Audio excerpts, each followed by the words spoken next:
অনেকেই আমাকে প্রশ্ন করেছো যে দিদি তোমার এত সুন্দর সিল্কি স্মুথ এবং এত সুন্দর লং গ্রোথ হেয়ার কি করে?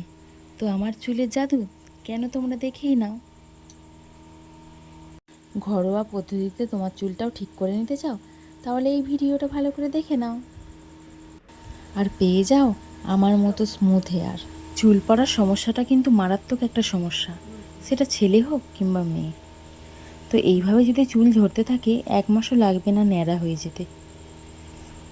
তো ভিডিওটি শেষ পর্যন্ত দেখতে থাকো, সবটাই জানতে পারবে যে কিভাবে নতুন চুল পুনরায় গজাবে এবং চুল ওঠার হাত থেকে মুক্তি পাবে।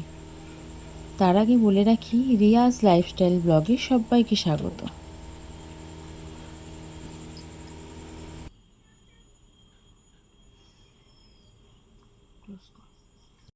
আমি যে তোমাদের হেয়ার অয়েলটা বানিয়ে দেখাবো বলেছিলাম, তো তার জন্য লাগছে জবা ফুল। এখানে আমি গাছ থেকে টাটকা জবা ফুল পেরে নিয়েছি।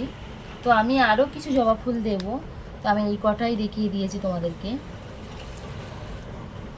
এখানে লাগছে পেঁয়াজ, এখানে আমি একটা গোটা পেঁয়াজ নিয়ে নিয়েছি। আর লাগছে হচ্ছে কারি পাতা। কারি পাতা তো আমি গাছ থেকে পেরে নিয়েছি, গাছ টাটকা, তো তোমরা বাজার থেকেও এনে নিতে পারো। এখানে জবা ফুলের কুড়িও নিয়ে নিয়েছি কিছু, তোমরা চাইলে কুড়ি নিতেও পারো, নাও নিতে পারো, ফোটা ফুল হলেও হবে। তো জবা ফুলটা আমি বলে রাখি, লাল জবা ফুলটা সব থেকে কার্যকারিতা বেশি। এখানে আমি কতগুলো তুলসী পাতা নিয়ে নিয়েছি আর নিয়েছি জবা পাতা। এখানে নিম পাতাও নিতে পারো, তোমরা এর সঙ্গে অ্যাড করতে পারো। আর আমি মেথি নিয়ে নেব, মেথিটা এখনও কাটা হয়নি, মেথিটা কেটে আমি অ্যাড করে তোমাদেরকে দেখাবো। সবকটা রেমেডি একসঙ্গে ব্লেন্ড করব আগে ব্লেন্ডারে। ভালোভাবে পেস্ট হয়ে গেলে আমি ওটাকে রান্না করে নেব তেলের মধ্যে। তেলের মধ্যে ভালো করে যখন ফ্রাই হয়ে আসবে, ওটাকে ঠান্ডা করে মাথার মধ্যে মেখে নেব স্ক্যাল্পে।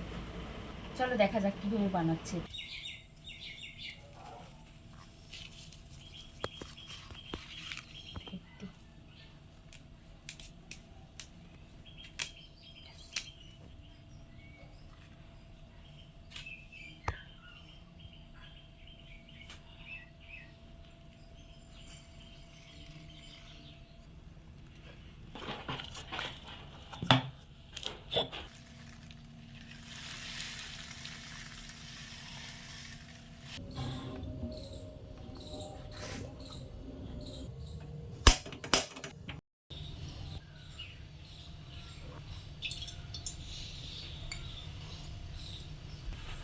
তো এখানে আমি আরেকটু তেল দিয়ে দেবো। ওখানে আমি দেখানোর জন্য অল্প পরিমাণে তেল নিয়েছিলাম, তো যাতে বেশি দিন আমি ব্যবহার করতে পারি তেলটা, সেই জন্য সেই পরিমাণ মতো আমি তেলটা দিয়ে দিচ্ছি।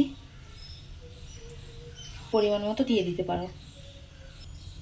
তো গ্যাসটাকে সবসময় লো ফ্লেমে এটা করতে হবে, তেলটাকে তৈরি করতে হবে, কারণ তেলের যে গুণাগুণটা নইলে নষ্ট হয়ে যাবে, রেমেডিগুলো যদি পুড়ে যায়।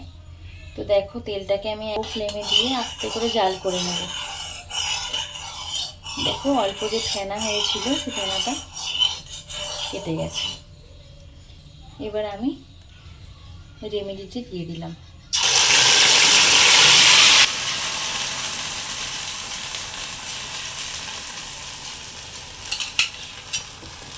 মিশ্রণটি দিয়ে দিলাম, দিয়ে লো ফ্লেমে এটাকে ভালোভাবে নাড়িয়ে নাড়িয়ে নাড়িয়ে নাড়িয়ে তেলটাকে তৈরি করতে হবে।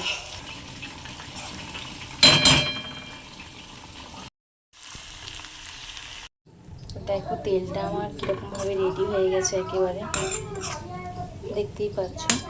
এবার আমি গ্যাসটাকে অফ করে দেব।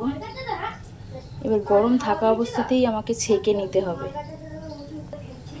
না হলে এই যে জিনিসগুলো আছে রেমেডির যেগুলো পুড়ে গিয়ে যেগুলো হয়েছে, দেখো ভাজা হয়ে গিয়ে এর সঙ্গে তেলটা টেনে নেবে খুব সহজ তাড়াতাড়ি। সেই কারণে আমাকে গরম অবস্থায় ছেঁকে নিতে হবে। এইবার তেলটি রেডি হয়ে গেছে। তো তেলটাকে একটু ঠান্ডা করে পরিষ্কার চুলে, অবশ্যই চুলটা পরিষ্কার হতে হবে, পরিষ্কার চুলে স্ক্যাল্পের মধ্যে লাগাবে। তো দেখো আমি স্ক্যাল্পে খুব ভালোভাবে মাসাজ করে নিচ্ছি। এটা যদি রাতে করা যায় তো খুবই ভালো হয়। পরিষ্কার চুলের মধ্যে রাতে এটা লাগিয়ে ফেললে সারা রাত থাকার পর সকালবেলা শ্যাম্পু করে ওয়াশ করে নিলে খুব ভালো একটা ফল পাওয়া যায়।